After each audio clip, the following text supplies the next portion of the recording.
जोहार दोस्तों, सभी झारखंड वासियों का स्वागत है हमारे एक और न्यू वीडियो में। और इस वीडियो में हम लोग आप लोगों का जो एनसीईआरटी का किताब है, ठीक है, उसमें यानी कि हिस्ट्री का चैप्टर अध्याय 1, ठीक है, हिस्ट्री यानी कि इतिहास चैप्टर 1 को आज हम लोग देखेंगे, ठीक है। जो आप लोग के इतिहास यानी कि हिस्ट्री चैप्टर 1 जो आप लोग का यूरोप में राष्ट्रवाद का उदय है, उसको हम लोग आज वन शॉट में देखेंगे। इससे महत्वपूर्ण हम लोग नोट्स को देखेंगे, ठीक है, जो आप लोग के एग्जाम के लिए बहुत ही महत्वपूर्ण भूमिका निभाने वाला है, ठीक है। तो इस वीडियो को आप लोग शुरू से लेकर अंत तक देखना। वन शॉट वीडियो रहने वाला है। इसमें जो कि है यूरोप में राष्ट्रवाद का उदय, ये जो चैप्टर है, इस चैप्टर को हम लोग वन शॉट में इसको खत्म करेंगे, ठीक है। अध्याय 1 इतिहास का वन शॉट में इस वीडियो को हम लोग देखेंगे, ठीक है। चलिए वीडियो को शुरू करने से पहले हमारे यूट्यूब चैनल में जो नए हो, जल्दी से वीडियो को लाइक करो, चैनल को सब्सक्राइब करो। और अभी जो कि है सभी चैप्टर का वन शॉट देखने के लिए, ठीक है, सभी चैप्टर का वन शॉट देखने के लिए हमारे यूट्यूब चैनल को के साथ जुड़े। और नीचे टेलीग्राम और व्हाट्सअप का लिंक है, वहाँ से आप लोग को हमारे साथ जुड़ सकते हो और इस चैनल को सब्सक्राइब करके रखें ऐसे ही जो कि नोट्स सभी चैप्टर के और ऐसे महत्वपूर्ण वीडियोज़ के लिए। तो चलिए हम लोग वीडियो को शुरू करते। देखिए सबसे पहले जो कि यहाँ पे है आप लोग का सीखने का प्रतिफल, ठीक है। सबसे पहले यहाँ पे देखिए सीखने का जो कि है सीखने के प्रतिफल। तो देखिए दुनिया में महत्वपूर्ण क्रांतियाँ जैसे फ्रांस की क्रांति, ठीक है, यहाँ पे देख सकते हो आप लोग। फ्रांस की क्रांति जो आप लोग का हुआ था उसको यहाँ पे दिखाया गया है, ठीक है। दुनिया में महत्वपूर्ण क्रांति जैसे फ्रांस की क्रांति 1830 से 1848 की क्रांति को तुलना करता है, विभिन्न क्रांतियों के कारण और प्रभाव को व्याख्या कर सकता है, ठीक है। क्रांतियों और सामाजिक परिवर्तन के बीच अंतर को स्पष्ट कर सकता है। तो यह हम लोग को जो कि सीखने का प्रतिफल के रूप में हो गया, ठीक है। अब हम लोग इसका परिचय देखेंगे। देखिए परिचय हम लोग देख लेते। देखिए यहाँ पे है सामान्यता, ठीक है, राष्ट्रवाद को राष्ट्र प्रेम या राष्ट्रभक्ति के रूप में समझा जा सकता है।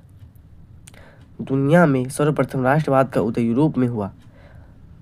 अगर हम 18वीं सदी की यूरोप के नक्शे को देखें तो वे आज की यूरोपीय राष्ट्रों की तरह नहीं थे। संपूर्ण यूरोप अनेक छोटे छोटे, ठीक है, स्वायत्तों क्षेत्रों में बटा हुआ था। यूरोप में राष्ट्रीयता की भावना के विकास में फ्रांस की राज्य की क्रांति 1789 एवं नेपोलियन के आक्रमणों में ने महत्वपूर्ण योगदान दिया। तो यहाँ पे देखिए इस चीज़ का हम लोग जिक्र करेंगे। देखिए यहाँ पे जो है फ्रांस की राज्य की क्रांति 1789 में हुई, ठीक है। जबकि फ्रांस की क्रांति जो थी, यहाँ पे आप लोग नजर डालिए, फ्रांस की क्रांति जो थी 1830 में हुआ था, ठीक है। तो ये इसको आप लोग अच्छे से याद कर लीजिएगा। अगर ऑप्शन में आप लोग को दोनों दिया जाए कि फ्रांस की क्रांति कब हुई थी तो आप लोग को इसमें टिक लगाना है, लेकिन अगर फ्रांस की राज्य की क्रांति तो इसमें टिक लगाना है। चलिए अब हम लोग बढ़ते हैं नेक्स्ट। तो देखिए नेक्स्ट हम लोग का है राष्ट्रवाद। देखिए राष्ट्रवाद जो कि है जैक बोर्ड 2024 की एग्जाम में पूछा जाता है कि राष्ट्रवाद के जो कि है क्या जो कि है अर्थ है, ठीक है। तो देखिए यहाँ पे राष्ट्रवाद का जो कि अर्थ बताया जा रहा है। देखिए राष्ट्रवाद एक विचारधारा है, ठीक है। राष्ट्रवाद एक विचारधारा है जो किसी भी राष्ट्र के सभी नागरिकों में एक साझा पहचान कायम करती है, उसे राष्ट्रवाद कहते हैं। राष्ट्रवाद की विचारधारा को मजबूत करने के लिए कई प्रतीकों का सहारा लिया जाता है, जैसे राष्ट्रीय ध्वज, राष्ट्रीय प्रतीक, राष्ट्रीय गान, राष्ट्रीय नायक इत्यादि का जो कि सहारा ले सकते हैं। इससे हम लोग का जो कि है राष्ट्रवाद पूर्णतः समझ में आ सकता है, ठीक है। राष्ट्रवाद के लिए आप लोग को ज़्यादा लिखने की जरूरत नहीं है, बस इतना ही लिखना है, तो इसी में आप लोग को जो कि है फुल मार्क्स मिल जाएंगे। राष्ट्रवाद का अर्थ बस इतना है कि राष्ट्रवाद एक विचारधारा है जो किसी भी नागरिक में एक साझी पहचान को कायम करती है, उसे राष्ट्रवाद कहते हैं। उसके बाद यहाँ पे देखिए नेक्स्ट में हम लोग का है फ्रांसीसी क्रांति और राष्ट्र का विचार, ठीक है। फ्रांसीसी क्रांति और राष्ट्र का विचार। तो यहाँ पे देखिए आप लोग का जो कि है इसमें जो कि है विश्व के राष्ट्रवाद की पहली, ठीक है, विश्व में राष्ट्रवाद की पहली अभिव्यक्ति 1789 में फ्रांसीसी क्रांति के साथ हुई। फ्रांस निरंकुश राजतंत्र के अधीन था। फ्रांस पर लुई 14 और लुई 16 जैसे निरंकुश शासनों ने शासन किया। क्रांति से पूर्व फ्रांस का समाज 3 वर्गों में बांटा हुआ था, ठीक है, बांटा हुआ था, जिसने विशेषाधिकारों को लेकर घोर असंतोष प्राप्त था। इसके अतिरिक्त फ्रांसीसी शासकों द्वारा निरंतर युद्ध में उलझे रहने के कारण फ्रांस की अर्थव्यवस्था भी चौपट हो गई थी। ऐसी परिस्थिति में राजतंत्र के खिलाफ विद्रोह शुरू हो गया, ठीक है। तो ये आप लोग को जो कि है फ्रांसीसी क्रांति और राष्ट्र का विचार को आप लोग इस रूप में ले सकते हो। और अगर आप लोग को ये प्रश्न पूछा जाए कि फ्रांसीसी क्रांति जो कि फ्रांसीसी क्रांति क्यों हुआ था, तो आप लोग इसको लिख सकते हैं फ्रांसीसी क्रांति इसलिए हुआ था, ठीक है। तो ये भी एक क्वेश्चन का बहुत ही महत्वपूर्ण प्रश्न बन के जो कि उठेगा। और इसको आप लोग को अच्छे से देखिए, ये वन शॉट वीडियो, ठीक है। तो इसमें आप लोगों को बस कुछ करना नहीं, आप लोग पढ़ चुके हैं तो उसको बस रिवीजन करना, ठीक है। इसमें क्या क्या है, ओनली ये जो कि एक नोट्स टाइप का बस थोड़ा सा ये लंबा रहने वाला है, क्योंकि इसमें सभी चीज़ों को लिया गया, ठीक है। तो ये वीडियो थोड़ा सा लॉन्ग रहेगा क्योंकि वन शॉट में सभी चीज़ों को एक ही बार में हम लोग इस चीज़ को सीखेंगे। चलिए अब नेक्स्ट को हम लोग देख लेते हैं। देखिए अब हम लोग देखेंगे जो फ्रांसीसी क्रांति हुई थी उसके राजनीतिक कारण, ठीक है। जो फ्रांसीसी क्रांति हुई थी उसके राजनीतिक कारण क्या क्या था, तो देखिए सबसे पहले यहाँ पे है निरंकुश राजतंत्र, ठीक है। जो निरंकुश राजतंत्र था इसके कारण हुआ था। उसके बाद वंशानुगत नौकरशाही। तो देखिए निरंकुश राजतंत्र का मतलब होता है कि ऐसी सरकार या शासन व्यवस्था जिस पर किसी प्रकार का कोई अंकुश नहीं होता और अपने मनचाहे ढंग से जो कि है राजतंत्र चला सकती है। जैसे आप लोग साउदी, ठीक है। यहाँ पे आप लोग नॉर्थ कोरिया का जो कि है जो कि आप लोग एग्जाम्पल ले सकते हो, ठीक है। नॉर्थ कोरिया में तानाशाह जो कि चलता है, उसका वंशानुगत जो कि है नौकरशाही। तो यानी कि नौकरशाही का मतलब क्या होता था कि जैसे अभी IAS, ठीक है, ये सब जितने भी हैं पोस्ट IAS पुलिस वगैरह सब ये एक जो कि नौकरशाही में ही आता है, ठीक है। तो उस टाइम क्या होता था कि राजा के जितने भी सदस्य होते थे, ठीक है, वे सभी जो कि है नौकरशाही के रूप में आते थे और वे सभी जो कि है वंशानुगत ही होते थे, ठीक है। यानी कि मेरा बेटा है, मतलब मान के चलिए कि मेरा बेटा जो कि मंत्री है, ठीक है, तो उसका बेटा मंत्री होगा, उसके बाद इसको जो बेटा होगा वो मंत्री होगा। तो ये एक वंशानुगत जो कि प्रक्रिया थी। उसके बाद भ्रष्ट और दमनकारी नौकरशाही। देखिए मैंने फिर से एक बार कहा कि अगर वंशानुगत नौकरशाही होगा तो वो प्रत्यक्ष रूप से जो कि है वो दमनकारी और भ्रष्ट होगा, क्योंकि राजनीति में ऐसे ही होता है, ठीक है। अगर हमेशा से उसी जो कि है परिवार के सदस्य का जो कि है वंशानुगत बनते रहेगा, ठीक है, नौकरशाही, तो वो भ्रष्टाचार और दमनकारी जो कि है अपने मनचाहे ढंग से करेगा। क्योंकि देखिए मान के चलिए एक ए है, ठीक है, ए है और ए का बेटा बी है, ठीक है। तो बी अपने मनचाहे ढंग से करेगा, अरे मेरा जो बाप था वो पहले रह चुका था तो मैं भी रहा हूँ, तो वो एक दमनकारी रूप से जो कि है पहलू करेगा। उसका देखिए अव्यवस्थित और जटिल कानून, जो कि कानून था उसमें भी अव्यवस्थित और जटिल कानून थे। तो ये चार जो कि प्रमुख राजनीतिक कारण हो जाएंगे फ्रांसीसी क्रांति के। उसका देखिए नेक्स्ट आप लोग का है सामाजिक कारण, ठीक है। देखिए सामाजिक कारण यहाँ पे नेक्स्ट है सामाजिक कारण। तो देखिए सामाजिक कारण में क्या था, इसमें दो जो कि है वर्ग में बांटे गए थे, ठीक है। एक देखिए विशेषाधिकार प्राप्त वर्ग और एक विशेषाधिकार से वंचित वर्ग, ठीक है।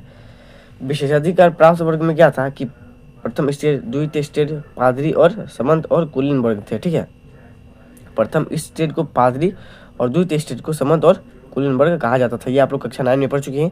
उसके बाद विशेषाधिकार से वंचित वर्ग जो थे तृतीय स्टेज, जिसमें जनसाधारण वर्ग, किसान, मजदूर, शिल्पी, उद्योग, ठीक है, व्यापारी, शिक्षित, मध्यम वर्ग जो कि है वकील वगैरह इसमें आते थे। तो इस डायग्राम को आप लोग अच्छी तरह से नोट कर लीजिए या फिर इसको आप लोग याद कर लीजिएगा तो याद कर सकते हैं। चलिए अब हम लोग बढ़ते हैं नेक्स्ट में। देखिए मुख्यतः 3 कारण था, ठीक है। उसके अंदर भी जो कि है 3 कारण थे, उसके अंदर भी अनेक कारण थे। जैसे यहाँ पे मैंने अभी हम लोगों ने देखा कि राजनीतिक कारण के अंदर था निरंकुश राजतंत्र, ठीक है, वंशानुगत नौकरशाही, भ्रष्टाचार और दमनकारी जो कि नौकरशाही, और यहाँ पे देखिए अव्यवस्थित और जटिल कानून। उसका सामाजिक कारण में भी देखिए विशेषाधिकार प्राप्त वर्ग और विशेषाधिकार वर्ग से वंचित।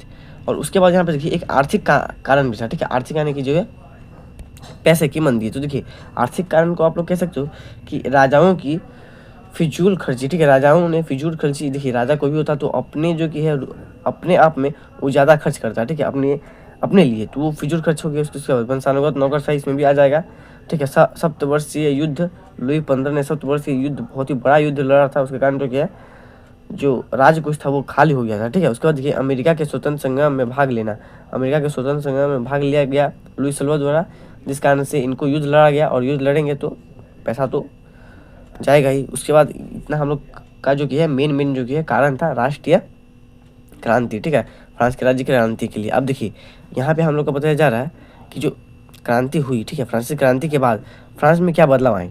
जो क्रांति तो हुई, तो क्रांति आने के बाद कुछ अच्छे भी होते हैं, कुछ बुरे भी होते हैं। तो इसमें जो कि है बताया जा रहा है कि क्या क्या जो इसमें अच्छा या बुरा हुआ, ठीक है। तो चलिए इसको भी हम लोग देखेंगे। तो देखिए यहाँ पे कुछ इस प्रकार का जो कि आप लोग को यहाँ पे इसको दिखाया गया। देखिए फ्रांस में, ठीक है,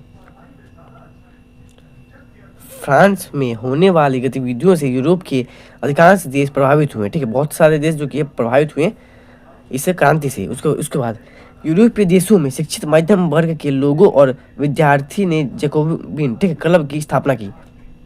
मध्यम वर्ग, देखिए ज़्यादातर शिक्षित मध्यम वर्ग और विद्यार्थियों ने जो कि जैकोबिन क्लब की स्थापना की थी। इन क्लबों की गतिविधियों के कारण यूरोपीय देशों में फ्रांसीसी सेना के आगमन का रास्ता साफ हो गया, ठीक है। इसके परिणाम यह हुआ कि 1790 के दशक में फ्रांस की सेना थी, देखिए फ्रांस में क्रांति हुआ तो फ्रांस की क्रांति जो कि सेना ने महत्वपूर्ण भूमिका निभाई। अब सेना जो कि है अन्य देश या अन्य राज्य जाके उस जो कि है क्रांति करेंगे और वहाँ के राजतंत्र को समाप्त कर वहाँ जो कि प्रजातंत्र स्थापित करेंगे। तो इसलिए जो कि हॉलैंड, बेल्जियम, स्विट्जरलैंड और इटली के एक बड़े हिस्से में प्रवेश कर गए, ठीक है। कौन कर गए? तो फ्रांस की सेना। इस तरह यूरोपीय देशों में फ्रांसीसी सेना ने राष्ट्रवाद का प्रचार प्रसार किया, ठीक है। तो इस तरह जो कि है प्रचार प्रसार कुछ इस प्रकार का हुआ था। चलिए अब हम लोग बढ़ते हैं नेक्स्ट। तो देखिए हम लोग का नेक्स्ट डायग्राम यहाँ पे है नेपोलियन। अब हम लोग नेपोलियन के बारे में थोड़ा जानेंगे। यहाँ पे देखिए नेपोलियन, देखिए नेपोलियन 1799 में फ्रांस का प्रथम कौंसिल बना, ठीक है। कौन बना? कौंसिल बना और 1804 ईस्वी तक इस पद पर रहा, ठीक है। 1719 से 1804 तक इस जो कि है पद पर वो विराजमान रहा। उसके बाद देखिए यहाँ पे है 1804 से 1815 ईस्वी तक को फ्रांस का जो कि है सम्राट बना रहा। कौन? तो नेपोलियन, ठीक है। उसने फ्रांस में प्रजातंत्र को समाप्त किया, ठीक है। किसने? तो नेपोलियन। यहाँ पे देखिए, यहाँ पे दिया गया है नेपोलियन ने वहाँ की जो कि प्रजातंत्र को समाप्त कर दिया। फिर वहाँ राजतंत्र की स्थापना की। 1815 में मित्र राष्ट्र ब्रिटेन, रूस, प्रसा और ऑस्ट्रिया की मिलीजुली सेना ने बाटरूल के युद्ध में नेपोलियन को पराजित किया और उसे सेंट होलेन, ठीक है, सेंट होलेनो द्वीप में निर्वासित कर दिया गया, जहां 1821 ईस्वी में 52 वर्ष, यहाँ पे नोट कीजिए ये इंपॉर्टेंट है, ठीक है, 52 वर्ष की उम्र में उसकी मृत्यु हो गई, ठीक है। तो 1821 में उसकी मृत्यु 52 वर्ष की उम्र में हो गई थी। चलिए अब हम लोग इसको तो नेपोलियन के बारे में हम लोग जान लिया। अब हम लोग बढ़ते हैं नेक्स्ट में। तो देखिए नेक्स्ट में आप लोग का फ्रांसीसी क्रांति के बाद फ्रांस में आए बदलाव। देखिए फ्रांसीसी क्रांति के बाद फ्रांस में किस प्रकार बदलाव आए वो तो हम लोगों ने एक जो कि है हम लोगों ने अच्छे के रूप में देखा। आप यहाँ पे जो कि कुछ गलतियाँ भी गिनाई जाएगी फ्रांसीसी क्रांति के जो कि क्या क्या बदलाव हुए और क्या क्या बदलाव जो कि इसमें महत्वपूर्ण भूमिका निभाते हैं। देखिए प्रथम डायग्राम यहाँ पे देख सकते हो आप लोग कि राजतंत्र को समाप्त कर लोकतंत्र स्थापित किया है, ठीक है। राजतंत्र जो था पहले निरंकुश राजतंत्र, उसको समाप्त कर लोकतंत्र को जो किया लोगों द्वारा शासन को जो कि यहाँ पे स्थापित किया गया। उसके बाद पितृपक्ष और नागरिक जैसे विचारों ने एक संयुक्त समुदाय का विचारों पर बल दिया, ठीक है। देखिए जैसे कि पितृपक्ष यानी कि जितने पुरुष वर्ग थे उन्होंने नागरिक जैसे विचारों की एक संयुक्त मतलब मिलीजुली, ठीक है, समुदाय के विचार पर बल दिया ताकि आगे चल के राजतंत्र स्थापित ना हो सके, ठीक है। तो उसके बाद देखिए नेक्स्ट हम लोग का डायग्राम में नेक्स्ट देखिए यहाँ पे हम लोग का है राजसी, ठीक है। राजसी प्रतीक के स्थान, यहाँ पे देखिए हम लोग का नेक्स्ट है राजसी प्रतीक के स्थान पर नया फ्रांसीसी झंडा प्रयोग में लाया गया, ठीक है। उसके बाद देखिए स्टेट जनरल का नाम बदलकर नेशनल असेंबली कर दिया गया। जो पहले स्टेट जनरल था उसका नाम नेशनल असेंबली कर दिया गया। अब नेक्स्ट में देखिए यहाँ पे एक और जो कि है संपूर्ण फ्रांस में एक जैसे कानून वाली केंद्र प्रशासनिक व्यवस्था स्थापित की गई। देखिए पहले जो कि फ्रांस जो था वो अनेक जो कि वर्गों में बांटा हुआ था, अनेक छोटे छोटे राज्यों में बटा हुआ था। तो सब राज्यों को जो कि है संपूर्ण मिला के एक केंद्र यानी कि जो केंद्र शक्ति रहेगी वही सारे के सारे राज्यों में जो कि है कानून ऐसा कानून बनाया ताकि सारे राज्यों में वह स्थापित हो और संपूर्ण फ्रांस में प्रशासनिक व्यवस्था को जो कि है निर्माण कर सके। उसके बाद यहाँ पे देखिए नेक्स्ट में यहाँ पे हम लोग का आप लोग का भार तथा मापन की एक नई मानक प्रणाली अपनाई गई, ठीक है। भार तथा मापन की एक नई मानक प्रणाली अपनाई गई। उसका देखिए आंतरिक, ठीक है, आंतरिक आयात निर्यात शुल्क को समाप्त कर दिया गया। देखिए पहले क्या होता था एक राज्य से दूसरे राज्य जाने में जो कि है आयात निर्यात करते थे। जैसे इस राज्य के लोग राज्य एक मान के चलिए यहाँ पे राज्य ए है, ठीक है, और इसके लोग राज्य बी में जाएंगे, ठीक है। तो इसके बीच जो बॉर्डर होता था, उस बॉर्डर में यहाँ से जो कि व्यापार के लिए जितने भी लोग जाते थे उनसे जो कि है कर्ज लिए जाते थे, ठीक है। अधिक मात्रा में शुल्क लिए जाते थे। इस कारण से जो कि है वस्तु का कीमत भी ज़्यादा होता था, ठीक है। तो आंतरिक आयात निर्यात शुल्क जो कि समाप्त कर दिया। अब किसी देश जैसे कि मान के चलिए फ्रांस है, ठीक है, तो वह अगर ऑस्ट्रेलिया से जो कि है ऑस्ट्रेलिया में जाएगा, फ्रांस का कोई व्यापारी ऑस्ट्रेलिया में जाएगा तो उसका जो कि है शुल्क जो कि है वो ऑस्ट्रेलिया ले सकती है, लेकिन अंदर में जो कि है फ्रांस में अब कोई नहीं ले सकता था, क्योंकि आंतरिक आयात निर्यात शुल्क को समाप्त कर दिया गया था। उसके बाद नेक्स्ट आप लोग का देखिए यहाँ पे क्षेत्रीय, ठीक है, यहाँ पे देखिए आप लोग का नेक्स्ट है क्षेत्रीय भाषाओं को हतोत्साहित कर फ्रेंच भाषा को राष्ट्रभाषा के रूप में स्थापित किया गया। जैसे भारत में अभी जो कि कोई भी राष्ट्रभाषा नहीं है, ठीक है, सभी एक जैसी भाषा को मानते हैं, लेकिन ज़्यादा हिंदी बोली जाती है, इसलिए हिंदी को राष्ट्रभाषा के रूप में जो कि है हम लोग को मानने का जो कि है प्रयत्न कर सकते हैं। लेकिन फ्रांस में जो कि है फ्रेंच भाषा को राष्ट्रभाषा के रूप में स्थापित कर दिया गया है, ठीक है। वहाँ की राष्ट्रभाषा क्या है तो फ्रेंच, यानी कि ज़्यादातर जो कि कानूनी जो कार्य होते हैं वो सभी के सभी फ्रेंच भाषा से ही होते हैं। चलिए अब नेक्स्ट हम लोग बढ़ते हैं। तो देखिए नेक्स्ट आप लोग को यहाँ पे है नेपोलियन के सुधार, ठीक है। नेपोलियन ने क्या क्या सुधार किए थे उसको यहाँ पे बताया जा रहा है। तो देखिए नेपोलियन के सुधार को आप लोग कुछ इस प्रकार से समझ सकते हो। देखिए स्टेट जनरल का नाम बदलकर नेशनल असेंबली कर दिया गया। देखिए नेपोलियन ने भी जो कि स्टेट जनरल का नाम बदलकर नेशनल असेंबली कर दिया गया, ठीक है। उसके बाद देखिए एक नया फ्रांसीसी ध्वज तिरंगा, ठीक है, प्रयोग में लाया गया। किसने तो नेपोलियन ने भी इस कार्य को किया था। उसके बाद यहाँ पे देखिए नेपोलियन की एक और कार्य है, ठीक है। 1804 ईस्वी में नेपोलियन संहिता लागू किया गया, जिसे नेपोलियन कोड या 1804 की संहिता या नेपोलियन संहिता के नाम से भी जाना जाता है, ठीक है। तो ये सभी नाम जो कि है इसी के, ठीक है। तो उसको कब लागू किया गया था तो 1804 में। ये आप लोग को याद करना है, ये इंपॉर्टेंट है, ठीक है। बाकी सभी के सभी इंपॉर्टेंट है क्योंकि ये वन शॉट वीडियो है, तो सब महत्वपूर्ण आप लोग के लिए रहेगा। उसके बाद यहाँ पे देखिए 1808 में पेरिस में इंपीरियल विश्वविद्यालय स्थापित किया गया। किसने किया नेपोलियन ने किया, ठीक है। सभी के सभी जो कार्य थे नेपोलियन द्वारा किया गया था। उसके बाद यहाँ पे देखिए एक समान आर्थिक नीति को लागू किया गया, ठीक है। समान आर्थिक नीति सभी के सामने जो कि आर्थिक की नीति हुई समान रहेगी। उसके बाद यहाँ पे देखिए फ्रेंच भाषा को राष्ट्रीय भाषा का दर्जा दिया गया। तो देखिए फ्रेंच भाषा को जो कि नेपोलियन ने भी राष्ट्रभाषा का जो कि दर्जा दिया था। उसके बाद नेक्स्ट हम लोग बढ़ते हैं। तो देखिए यहाँ पे अब हम लोग को बताया जाएगा कि यूरोप में राष्ट्रवाद का निर्माण किस प्रकार हुआ, ठीक है। देखिए वहाँ पे तो हम लोग का क्रांति हुआ था, ठीक है, लेकिन यहाँ पे राष्ट्रवाद का निर्माण किस प्रकार हुआ तो इसको यहाँ पे बताया गया है। देखिए यहाँ पे 18वीं शताब्दी के मध्य का यूरोप अनेक छोटे छोटे राजशाही, ठीक है, गठनों और स्वायत्त क्षेत्रों में बटा हुआ था, ठीक है। इसका मतलब होता है सभी राजाओं की हित में बटा हुआ था। इसके बाद देखिए अब हम लोग चलेंगे नेपोलियन की जो कि है नेपोलियन, ठीक है, नेपोलियन कोड, जिसको आप लोग कह सकते हो 1804 की संहिता या नेपोलियन संहिता, उसके बारे में हम लोग डिस्कस करेंगे, यानी कि चर्चा करेंगे। तो देखिए इसमें क्या क्या जो कि है मुख्य रूप से क्या क्या इसमें थे। तो देखिए प्रथम था तो इसमें किस किस चीज़ का जो कि योगदान था। देखिए जन्म पर आधारित विशेष अधिकार की समाप्ति किसने तो नेपोलियन कोड इस कानून ने किया था, ठीक है। उसके बाद कानून के समक्ष बराबरी, कानून के समक्ष सभी की बराबरी, संपत्ति का अधिकार सुरक्षित, यानी कि जो आपका संपत्ति है वो आपसे कोई नहीं छीन सकता है, वो संपत्ति का अधिकार आपके पास ही रहेगा, ठीक है। उसके बाद यहाँ पे देखिए फ्रांस के सारे उपनिवेश पर लागू, ठीक है, ये सभी के सभी फ्रांस के सारे उपनिवेश पर लागू थे। सामंती व्यवस्था की समाप्ति, ठीक है, जो सामंती व्यवस्था उसको समाप्त कर दिया गया था, ठीक है। पहले क्या होता था कि बहुत सारे छोटे छोटे किसानों को, ठीक है, खेती करने के लिए उन्हीं की ज़मीन को जो कि है दिया करता था और ज़बरदस्ती खेती कराई जाती थी, ठीक है, ज़मीन में। और जितने भी जो कि है उसे फसल जो कि है आर्थिक रूप से मदद मिलती थी वो सारे के सारे जो कि है राजतंत्र के जो कि है निरंकुशवाद द्वारा लिया जाता था और इनको कम वेतन दिया जाता था, ठीक है। तो ये चीज़ सामंती व्यवस्था। उसके बाद यहाँ पे देखिए नेक्स्ट क्या है, यहाँ पे है किसानों को भूदस्व और जागीरदार शुल्क से मुक्त। देखिए ये आप लोगों का कक्षा 9 में पढ़ा होगा कि दस्व और जागीरदार शुल्क जो कि है किसानों को जो कि देना पड़ता था। इस कारण जो कि किसान जो कि है बहुत सारे जुल्म उनके ऊपर होते थे, ठीक है। तो उन सभी जुल्मों से जो कि है समाप्ति मिल चुकी थी। उसके बाद देखिए यहाँ पे कारीगरों और श्रेणी नियंत्रण समाप्त कर दिया गया था, ठीक है। ये सब किसके द्वारा किया गया था तो नेपोलियन के द्वारा, नेपोलियन कोड संहिता में, ठीक है। चलिए अब हम लोग नेक्स्ट देखते हैं।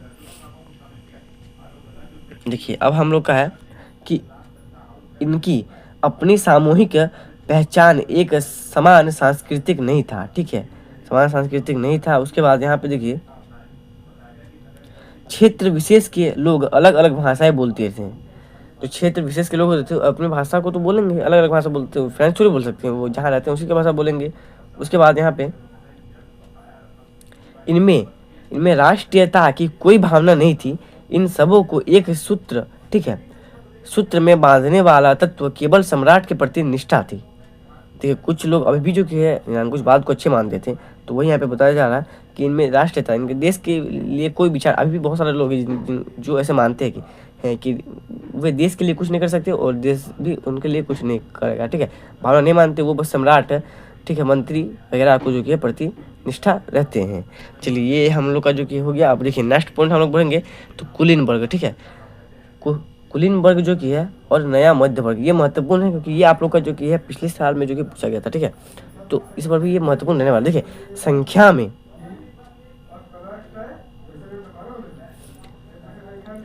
संख्या में कम होने के बावजूद यह यूरोप का सबसे प्रभावशाली वर्ग था। देखिए यूरोप का सबसे प्रभावशाली शक्तिशाली वर्ग कौन था, तो कुलीन वर्ग, इसका आंसर होगा कुलीन वर्ग, ठीक है। तो ये जो कि आप लोग को हमेशा याद रखना है, भले संख्या में कम थे लेकिन प्रभावशाली ये बहुत ज़्यादा थे। चलिए अब हम लोग चलते हैं नेक्स्ट टॉपिक में। तो चलिए अब हम लोग देख लेते हैं यहाँ पे आप लोग का जो कि कुलीन वर्ग में क्या क्या जो कि विशेषता थी। देखिए सबसे पहले इस वर्ग के पास भू स्वामित्व था, ठीक है, भू स्वामित्व यानी कि इनके पास जो कि अपना भूमि था जिनकी वे स्वयं मालिक थे, ठीक है, कौन, कुलीन वर्ग। उसके बाद इनकी साझी जीवन शैली थी, इनकी जीवन शैली एकदम साझी थी, ठीक है। उसके बाद यहाँ पे देखिए यह वर्ग आपस में वैवाहिक संबंध से बंधे होते थे। जैसे मान के चलिए कुलीन वर्ग, कोई कुलीन वर्ग का लड़का है, ठीक है, तो इसका शादी कुलीन वर्ग की जो कि लड़की से ही होगा, ठीक है, किसी और से इनका जो कि है यहाँ पे देखिए संवैधानिक जो कि है वैवाहिक संबंध जो कि है नहीं हो सकता। जो कुलीन है उनका जो कि रिश्ता कुलीन से होगा और इस प्रकार ये अपने एक जीवन साथी में जो कि बंधे होते थे। उसके बाद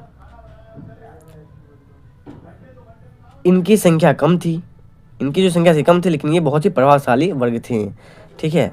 ये जो कुलीन वर्ग थे ये यूरोप के बहुत ही प्रभावशाली और बहुत शक्तिशाली वर्ग में से गिने जाते थे। उसके बाद यहाँ पे देखिए कि हम लोग का जो कि है टॉपिक जो है पढ़ लेते हैं।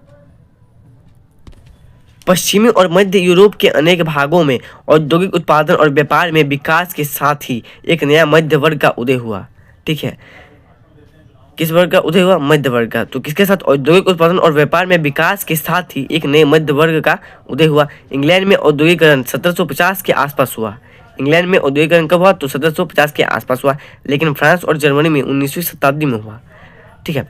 औद्योगिकरण की इस प्रक्रिया में एक नया श्रमिक वर्ग का उदय हुआ, ठीक है। औद्योगिकरण की इस प्रक्रिया में एक नए श्रमिक वर्ग का उदय हुआ। मध्य वर्ग में पूंजीपतियों, व्यापारियों और सेवा क्षेत्र के लोग थे।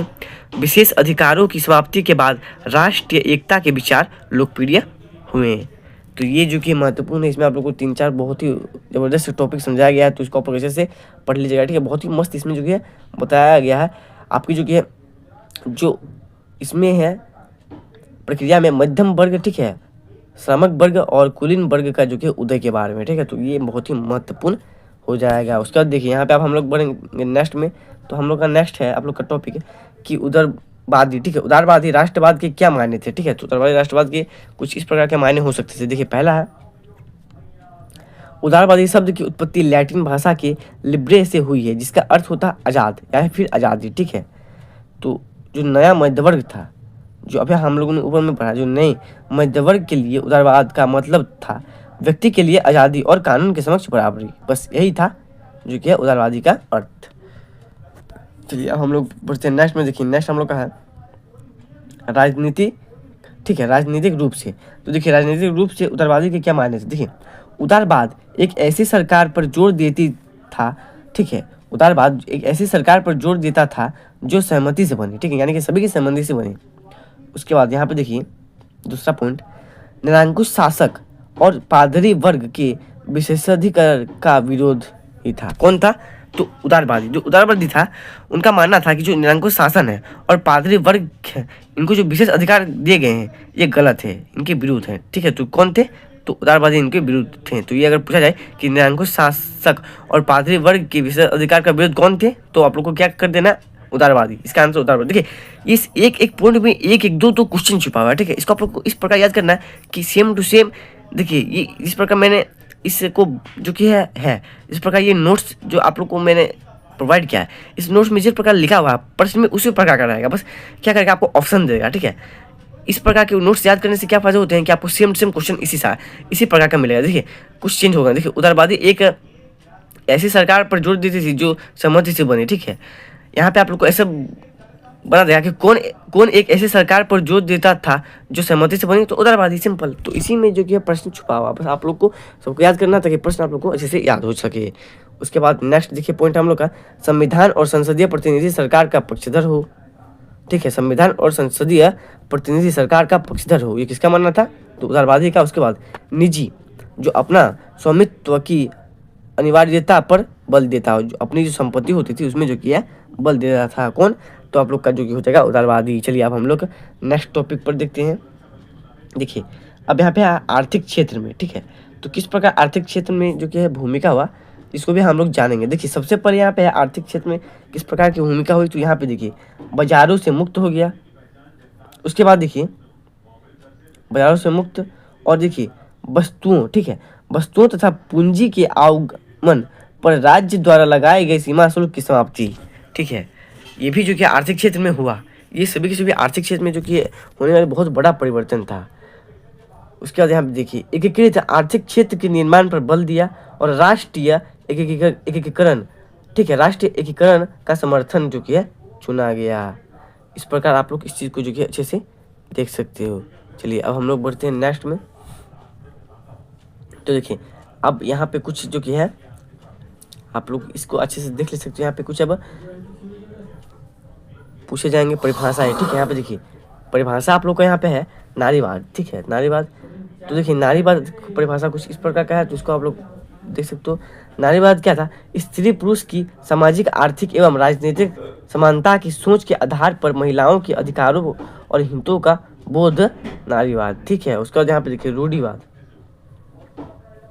तो देखिए ऐसे राजनीतिक दर्शन जो परंपरा स्थापित संस्थाओं और रीति रिवाजों पर जोर देते हैं, तेज बदलाव की बजाय क्रमिक और धीरे धीरे विकास को प्राथमिकता देते हैं, वे रूढ़िवाद कहलाते हैं। ठीक है, तो यहाँ तक जो कि हम लोग का ये जो कि है संपन्न हो चुका है। अब हम लोग चलते हैं थोड़े से ऊपर में, क्योंकि अभी दो और जो कि है परिभाषाएं हम लोगों ने को देखना है। ठीक है, तो देखिए आप लोग का कुछ इस प्रकार का दो और परिभाषा कुछ इस प्रकार का यहाँ पे दिया हुआ था, इसको हम लोग को देख लेते हैं क्योंकि इसको हम लोगों ने नहीं देखा था।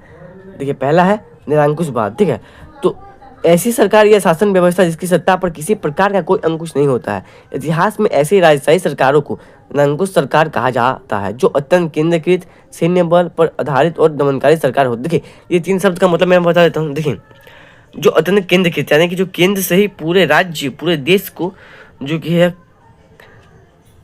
अपने जो कि नियंत्रण में रखते हैं। सैन्य बल यानी कि जो सेना होता है वो सभी जो राजा कहेगा वही कहेंगे। ठीक है, आधारित और बहुत दमनकारी होता है। ठीक है, यानी कि जब मन तब ये जो मन सो कर सकते हैं। अब नेक्स्ट हम लोग नेक्स्ट परिभाषा को देख लेते हैं। कल्पना आदर्श, जिसको यूटोपिया भी कहा जाता है। ठीक है, एक ऐसा समाज जिसकी कल्पना, ठीक है, कि कल्पना जो इतना आदर्श है कि उसका साकार होना लगभग असंभव है, मतलब वो हो ही नहीं सकता है। ठीक है, तो उसको आप लोग कल्पना आदर्श या यूटोपिया कह सकते हो। अब फिर से हम लोग अपने जो कि है फिर से अब हम लोग वहीं चलते हैं जहाँ से हम लोग जो कि आए थे। ठीक है, तो फिर से हम लोग यहाँ आ चुके हैं। तो रूढ़िवाद को भी अब हम लोगों ने देख लिया, कल्पना आदर्श यूटोपिया को भी हम लोगों ने देख लिया। अब हम लोग चलते हैं नेक्स्ट में। नेक्स्ट यहाँ पे है 1815 के बाद यूरोप। 1815 के बाद क्या हुआ यूरोप में? तो देखिए इसमें आप लोग का जो कि है 1815 ईस्वी में नेपोलियन के पतन के बाद यूरोपीय शक्तियों का सम्मेलन वियना में हुआ। इसे वियना समझौता या वियना संधि के नाम से जाना जाता है। ठीक है, ये चीज़ आप लोग को याद रखना है कि जो वियना समझौता था इसको वियना संधि के नाम से भी जाना जाता है। इस सम्मेलन की अध्यक्षता ऑस्ट्रिया के चांसलर मेटरनिक ने किया था। देखिए अब मेन जो आदमी है, ठीक है, मेन कैरेक्टर है इस चैप्टर की, वो सामने आ रहा है। ठीक है, कौन? मेटरनिक। ठीक है, ऑस्ट्रिया की चांसलर मेटरनिक ने किया था, जिसका, ठीक है। अब देखिए यहाँ पे जिसका के बाद यहाँ पे अभी रोका गया है, इसके जो की है, इसका जो वाक्य है वो नीचे है। इससे पहले कुछ डायग्राम है, उसको हम लोग देख लेते हैं। देखिए डायग्राम आप लोग कुछ इस प्रकार का है कि 1830 का यूरोप, ठीक है, 1830 का यूरोप में क्या क्या परिवर्तन हुआ था, ये डायग्राम के हिसाब से हम लोग समझेंगे। तो देखिए, तीव्र जनसंख्या विस्फोट, यानी कि जनसंख्या में तेजी से वृद्धि, ठीक है, जनसंख्या वृद्धि हो गई थी। उसके बाद ग्रामीण जनसंख्या का शहर की ओर पलायन, यानी कि ग्रामीण जो लोग थे वो शहर की ओर आके बसने लगे थे। बेरोजगार में वृद्धि, ठीक है, जो बेरोजगारी थी उसमें वृद्धि होने लगी थी। देखिए बेरोजगार में हमेशा आप लोग को ये चीज़ समझ आता है, आप लोग हमेशा इस चीज़ को याद रखिए कि जब भी कोई भी हो, कोई भी देश या कोई भी राज्य, जब भी बेरोजगारी में वृद्धि होगी, ठीक है, तो गरीबी जो होती है वहाँ की गरीबी, वहाँ पे वृद्धि अवश्य ही होगी, ठीक है। यानी कि जहाँ बेरोजगारी में वृद्धि हुई वहाँ गरीबी में भी वृद्धि होगी। चलिए अब हम लोग बढ़ते हैं नेक्स्ट में। तो ये सभी महत्वपूर्ण था, इसको आप लोग याद कर लीजिएगा। अब यहाँ पे देखिए क्या है, 1830, ठीक है, 1830 की क्रांति के बारे में यहाँ पे बताया जा रहा है कि 1830 की क्रांति के बाद जो है क्या क्या महत्वपूर्ण घटनाएं घटी थी 1830 की क्रांति में। तो देखिए सबसे पहले यहाँ पे है 1815 ईस्वी में स्थापित वेरू वंश के शासन की समाप्ति। आप लोगों ने कक्षा 9 में पढ़ा होगा, वेरू राजवंश, ठीक है, पहला चैप्टर में आप लोग को मिल जाएगा। उसके बाद लुई फिलिप, जो लुई फिलिप था, लुई फिलिप के नेतृत्व में संवैधानिक राजतंत्र की स्थापना, ये दो महत्वपूर्ण जो की घटनाएं घटी थी। उसके बाद Brussels United Kingdom of the Netherlands से अलग हो गया, ठीक है, United Kingdom of the Netherlands से, यूनाइटेड किंगडम जो था ऑफ द नीदरलैंड से अलग हो गया, यानी कि जो नीदरलैंड है वो यूनाइटेड किंगडम से अलग हो गया। और ब्रसेल्स जो आप लोग ब्राज़ील का क्या कहते हैं उसको, राजधानी था, तो इसको भी आप लोग याद कर लेना है। उसके बाद यहाँ पे देखिए 1821 ईस्वी में यूनान की आज़ादी का संघर्ष प्रारंभ हुआ। तो 1821 की ईस्वी में यूनान की आज़ादी का संघर्ष प्रारंभ हुआ। तब जाके 1832 ईस्वी में यूनान स्वतंत्र राष्ट्र घोषित किया, ठीक है। 1832 में कुस्तिनियातून की संधि में जो कि यूनान एक स्वतंत्र राज्य के रूप में जो कि घोषित किया गया। चलिए इतना हम लोगों ने जो कि डायग्राम को देख लिया। अब यहाँ पे देखिए 1848 के क्रांति में क्या क्या महत्वपूर्ण घटनाएं घटी थी उसको यहाँ पे दर्शाया गया है। तो देखिए सबसे पहले यहाँ पे देखिए फ्रांस में द्वितीय गणतंत्र की स्थापना कब हुई, तो 1848 ईस्वी में। यहाँ पे फिर से एक बार है, ऑस्ट्रिया में मेटरनिक शासन की समाप्ति। जो ऑस्ट्रिया थी वहाँ पे जो मेटरनिक चांसलर था उसको वहाँ से हटा दिया गया, यानी कि समाप्ति, ठीक है। इसके बाद बात करें तो नेक्स्ट कुछ 3 पॉइंट और है। तो पहला पॉइंट है यूरोपीय राष्ट्रों में सुधारवादी, ठीक है, यूरोपीय राष्ट्रों में सुधारवादी आंदोलन शुरू हुए। प्रेस की स्वतंत्रता, जो प्रेस होती थी उसकी स्वतंत्रता और संगठन बनाने की स्वतंत्रता, ये सभी के सभी जो कि मिलने शुरू हो गए थे।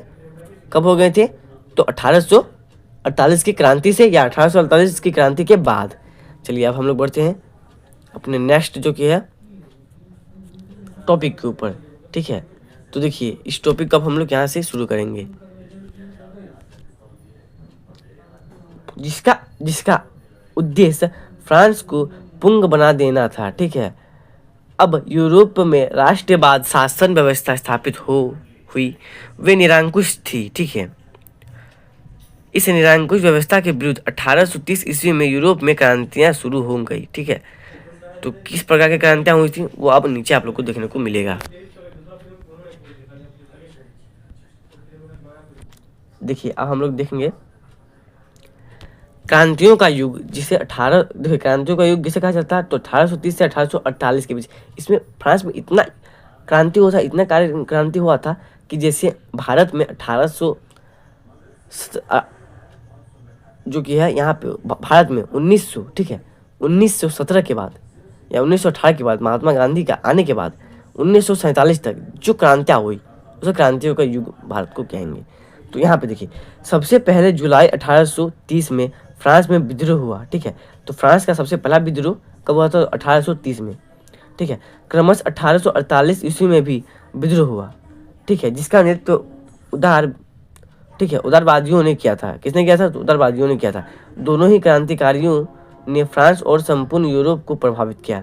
दोनों ही क्रांतिकारी जो हुआ, जो पहला हुआ फ्रांस की प्रथम जो कि क्रांति, जिसको जुलाई की क्रांति के नाम से जाना जाता है, जो 1830 में हुआ था, ये विद्रोह हुआ। और जो उदारवादियों ने किया 1848 में, ये उदारवादियों का विद्रोह माना जाता है। अब चलिए नेक्स्ट हम लोग देखेंगे, चौथा नंबर का पॉइंट हम लोग का है यहाँ पे जर्मनी। यहाँ पे देखिए जर्मनी और इटली का निर्माण यानी कि एकीकरण की प्रक्रिया।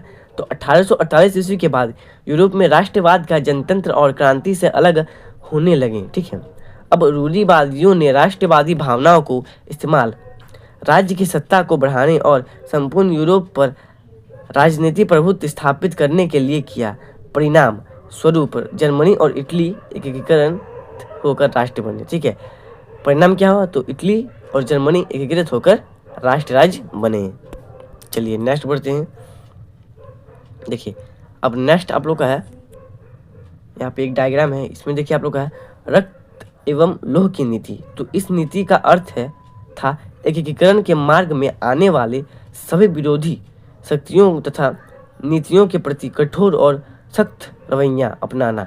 बिस्मार्क ने इस नीति की घोषणा 1862 में किया था। ठीक है, देखिए रक्त एवं लोह की नीति जो है, इस नीति को जो कि है बिस्मार्क ने किया था। यह नीति किसकी थी? तो बिस्मार्क की नीति थी। और इस नीति की घोषणा कब की थी? तो 1862 की ईस्वी में की थी। किस लिए की थी? तो एकीकरण के लिए किया था। चलिए नेक्स्ट पढ़ते हैं हम लोग अब इटली की एकीकरण। ठीक है, यहाँ पे देखिए हम लोग का नेक्स्ट है इटली की एकीकरण। देखिए इटली की एकीकरण, तो इटली का एकीकरण एक राष्ट्र के रूप में उदय। ठीक है, इटली एक राष्ट्र के रूप में उदय के पूर्व इटली 7 छोटे राज्यों, ठीक है, या छोटे बड़े राज्यों में विभाजित था। मैजनी, काबुल और गल्डवाड़ी के नियंत्रण प्रयासों से इटली का एकीकरण संभव हुआ। 1870 से 1871 के फ्रांस के साथ निर्णायक युद्ध में विजयी होने के बाद विक्टर इमैनुअल द्वितीय को एकीकृत इटली का शासक बनाया गया। तो ये जो कि आप लोग का इटली का एकीकरण का हो जाएगा। यहाँ पे देख सकते हो डायग्राम में इटली का एकीकरण कुछ इस प्रकार का जाएगा। यहाँ पे देखिए इटली का एकीकरण महत्वपूर्ण भूमिका मैजनी, काउंट, काबुल, गल्डवादी की थी। चलिए अब हम लोग बढ़ते हैं नेक्स्ट में। देखिए यहाँ पे आप लोग हम लोग का है 4.1 जर्मनी का एकीकरण। देखिए इटली का एकीकरण तो हम लोग देख लिया, अब हम लोग देखेंगे जर्मनी का एकीकरण। तो इसमें क्या क्या भूमिका महत्वपूर्ण थी, इसको हम लोग यहाँ से जानेंगे। ठीक है, देखिए 1848 में जर्मनी महासंघ के विभिन्न इलाकों को जोड़कर एक निर्वाचित संसद द्वारा सशक्त, ठीक है, शासित राष्ट्र बनने का प्रयास किया। ठीक है, बनने का प्रयास किया गया, लेकिन राजशाही और उसकी सैन्य ताकत ने इस प्रयास को विफल कर दिया। 1832 ईस्वी में बिस्मार्क ऑस्ट्रेलिया का चांसलर बना। ठीक है, 1832 ईस्वी में बिस्मार्क ऑस्ट्रेलिया का चांसलर बना और अपनी कूटनीति, सूझबूझ तथा रक्त एवं लोह की नीति के द्वारा जर्मनी का एकीकरण पूर्ण किया। 18 जनवरी 1871 को वर्साय के महल की, ठीक है, जो वर्साय था वहाँ के महान या महल में प्रवेश किए राजा काइजर विलियम प्रथम को जर्मनी का सम्राट घोषित किया गया। इसके साथ ही एक राष्ट्र के रूप में जर्मनी का निर्माण हुआ। तो ये जो कि है जर्मनी का एकीकरण की प्रक्रिया कह सकते हैं। इसके बाद देखिए नेक्स्ट है बिस्मार्क। देखिए बिस्मार्क एक बहुत ही जबरदस्त इंसान था। ठीक है, इससे आप लोगों को पता चल जाएगा कि इसकी क्या भूमिका थी। ठीक है, बिस्मार्क जर्मनी के एकीकरण के नायकों में से एक महत्वपूर्ण निर्णायक था। ठीक है, तो जर्मनी के एकीकरण का नायक किसे कहा जाता है? तो बिस्मार्क को। वह विख्यात राष्ट्रवादी और कूटनीतिक था। उसने फ्रैंकफर्ट संसद में भाग लिया था। रूस और फ्रांस में राजदूत भी रहे। 1862 ईस्वी में फ्रांस का चांसलर बना। बिस्मार्क ने सर्वप्रथम प्रशा की आर्थिक और सैनिक सशक्तिकरण के लिए काम किया। तत्पश्चात 1864 में डेनमार्क, 1866 में स्वीडन का युद्ध, ऑस्ट्रेलिया तथा 1870 में स्वीडन के युद्ध फ्रांस को पराजित कर जर्मनी का एकीकरण सुनिश्चित किया। तो बहुत ही मेहनत किया था बिस्मार्क ने। ठीक है, 3-4 युद्ध लड़े और सभी के सभी युद्ध जो कि जीते, तभी जो कि है जर्मनी का एकीकरण संभव हो पाया था। चलिए अब हम लोग बढ़ते हैं नेक्स्ट टॉपिक के ऊपर, ठीक है।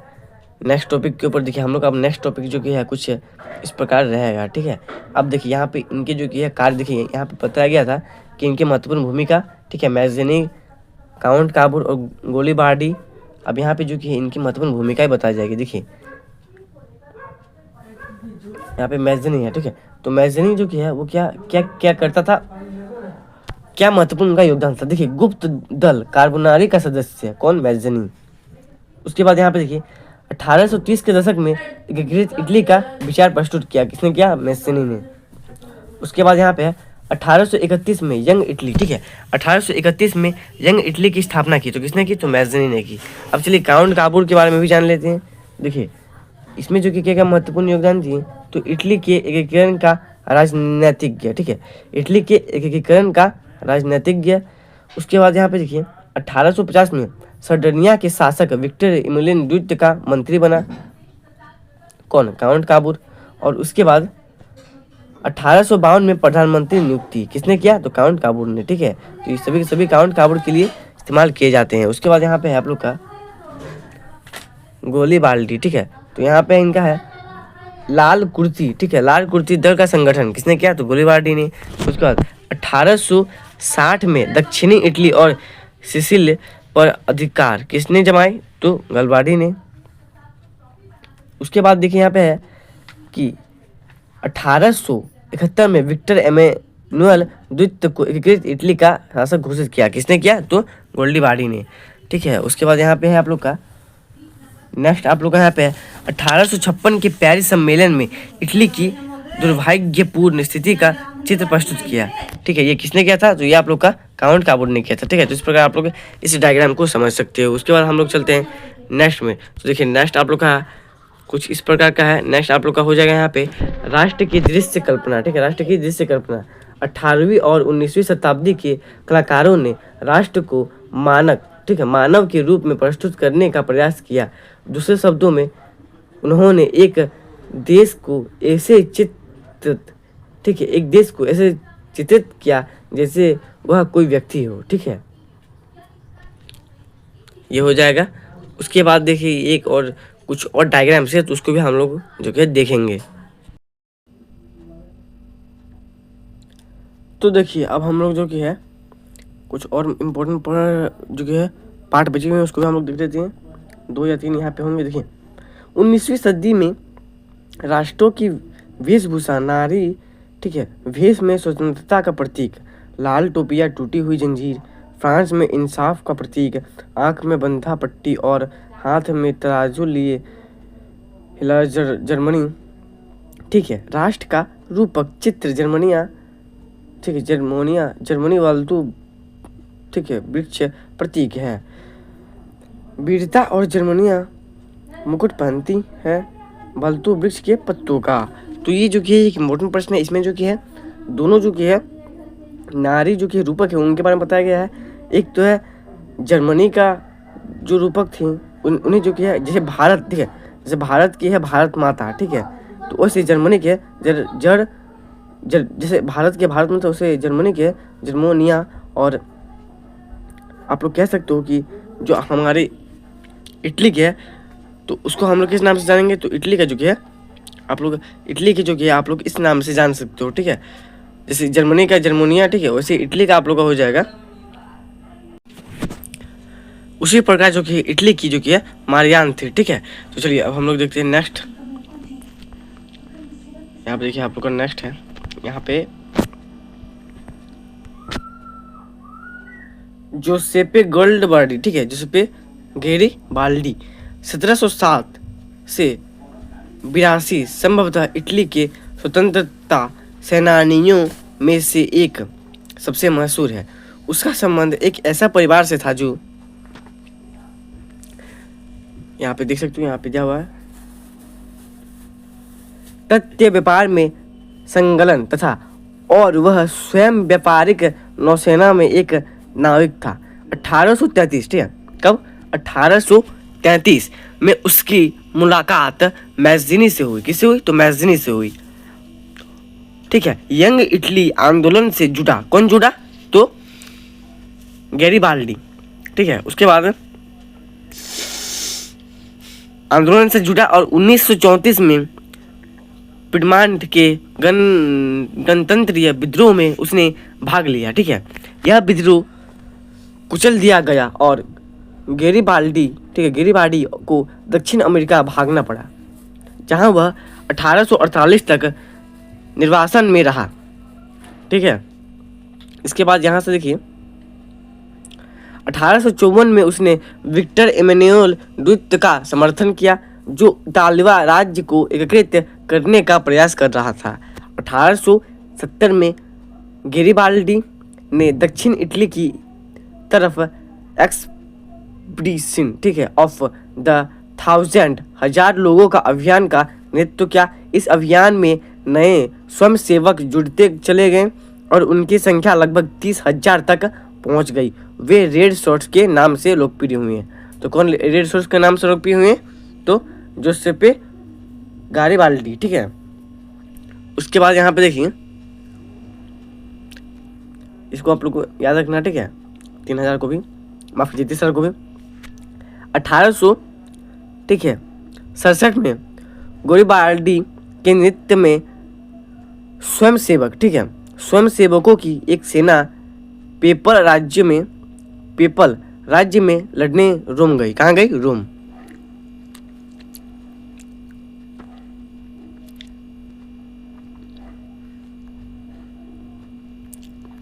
अब देखिए यहाँ पे है महत्वपूर्ण प्रतीक, ठीक है। तो क्या महत्वपूर्ण प्रतीक है, तो इसको हम लोग समझेंगे।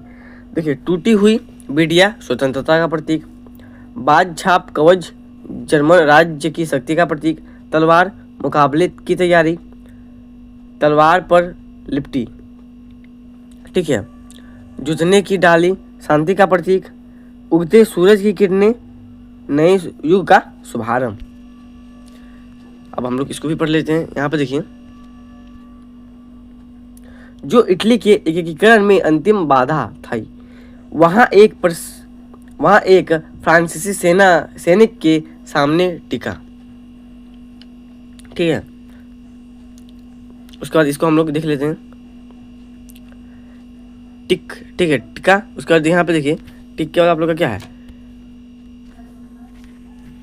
इस ऊपर का टॉपिक को देखिए, टिक नहीं पाया। 1870 में जब प्रसा से युद्ध के दौरान फ्रांस ने रोम से अपने सैनिक हटा लिए, तब जाकर पेपल राज्य अंततः इटली में जो कि है सम्मिलित हुआ।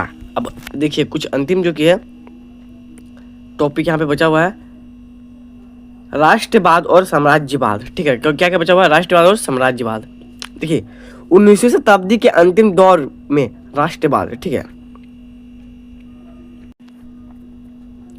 19वीं शताब्दी के अंतिम दौर में राष्ट्रवाद, ठीक है, क्या राष्ट्रवाद सीमित लक्ष्य वाले संकीर्ण सिद्धांत बन गया।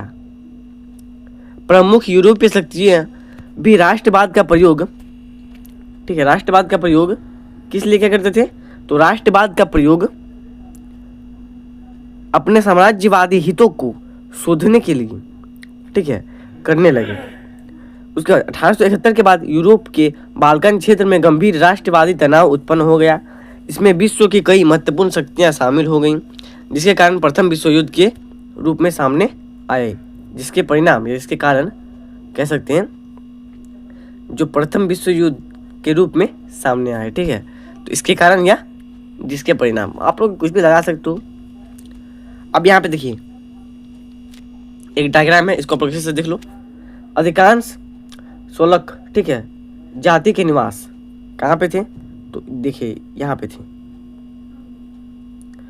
बाल्कन प्रायद्वीप के देश, रोमानिया, ठीक है, बुल्गारिया, यूनान, क्रोएशिया, सर्बिया, ठीक है, मैग्नेटेनिया इत्यादि जो थे सभी के सभी अधिकांश सुलभ जाति के निवासी थे, ठीक है। बड़े हिस्से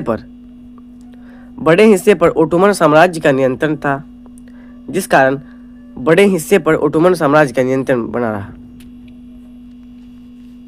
इसके बाद देखिए इस डायग्राम को आप लोग अच्छे से समझना, ठीक है, ये आप लोग का लास्ट टॉपिक है, तो इस डायग्राम को आप लोग को अच्छी तरह से समझना पड़ेगा। दोनों के बीच देखिए लेन देन होते रहता था, ठीक है। तत्कालीन बड़ी शक्तियों रूस, जर्मनी, इंग्लैंड, ऑस्ट्रेलिया, हंगरी इत्यादि मित्र राष्ट्र के देश इंग्लैंड, ठीक है, फ्रांस, रूस, अमेरिका इत्यादि थे। कौन थे? इंग्लैंड के, मतलब मित्र राष्ट्र के देश इंग्लैंड। इस डायग्राम को ध्यान से देखिए, जो इंग्लैंड था, ठीक है, इंग्लैंड, फ्रांस, रूस और अमेरिका, ये 4 प्रमुख मित्र राष्ट्र के देश थे। उसके बाद इधर ध्यान दीजिए, तो इधर आप लोगों को मिलेगा केंद्रीय शक्तियाँ, ठीक है, केंद्रीय शक्तियाँ, जिसमें जर्मनी, ऑस्ट्रिया, हंगरी को आप लोग प्रस्ताव भी कह सकते हो, इटली, ठीक है, उसके बाद देखिए बुल्गारिया आदि शामिल थी। अब यहाँ पे एक नीचे डायग्राम दिया हुआ है, इसमें हम लोग को बता रहा है कि इन दोनों ने क्या किया। इन दोनों शक्तियों के संघर्ष ने 1914 में जो प्रथम विश्व युद्ध हुआ उसको जन्म दिया। जो 1914 में प्रथम विश्व युद्ध हुआ था उसको जन्म दिया, ठीक है। तो 1914 से लेकर 1918 तक जो कि प्रथम विश्व युद्ध चला था।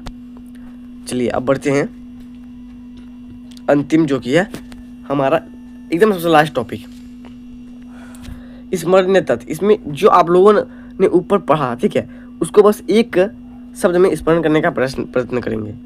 यहाँ पे पहला है, विश्व में सर्वप्रथम राष्ट्रवाद की उत्पत्ति फ्रांस में हुई, ठीक है, कहाँ हुई? फ्रांस में हुई।